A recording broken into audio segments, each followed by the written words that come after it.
Journée des bonnes nouvelles, si Dieu veut un très bon Shabbat. On a vu qu'on va lire tous Parashat Balak et que Garanou, si on pense que c'est une actualité parce que c'est un joueur de football, etc., pas du tout. Il y a un message très important pour appliquer pour notre vie. Car on va voir tout ce que Bilam, tout ce qu'il a essayé de nous maudire ou de même porter l'œil sur le peuple juif, il n'a pas pu grâce à une seule chose. Kewalim nitayu kinhalim, et on va voir toutes les brachot ce Shabbat. La tzniout, on était cachés. Jamais, malgré toutes les personnes qui ont habité dans des tentes, jamais les portes étaient un face à l'autre, comme vous le savez très bien, qu'il amène Rashi. Mais il y a un point extraordinaire, qu'on va le lire justement dans l'Haftara de cette semaine. L'Haftara, elle est au nom du prophète Micha. Je crois qu'on dit pareil en français. Et lui, il nous dit à la fin, Yigid lecha adam matov, uma Hashem elokecha doresh meimach.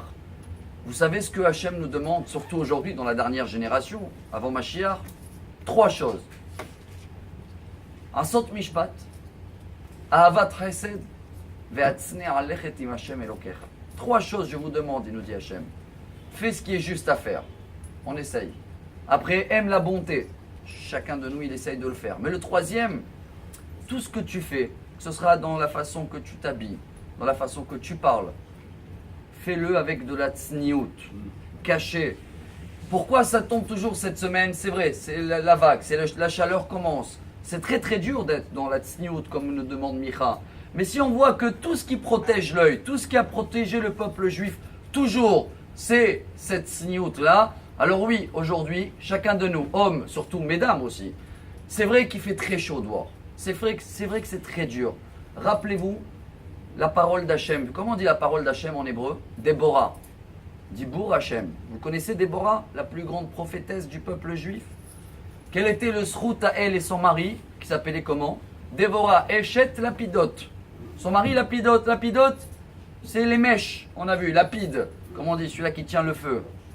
Qu'est-ce qu'il faisait de grand son mari? Il ne connaissait rien dans la Torah.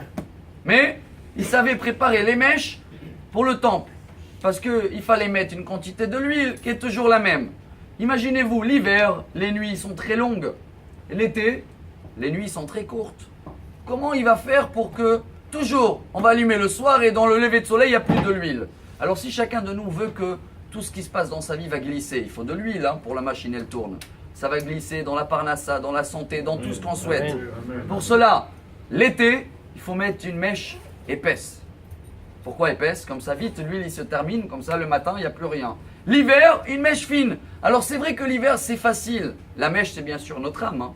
C'est facile, la tsniout et tout, il fait froid de toute façon. Donc, on se cache, on ne dit pas ce qu'on fait et on fait tout en cachette. L'été, c'est très dur. Il y a un travail balèze, épais.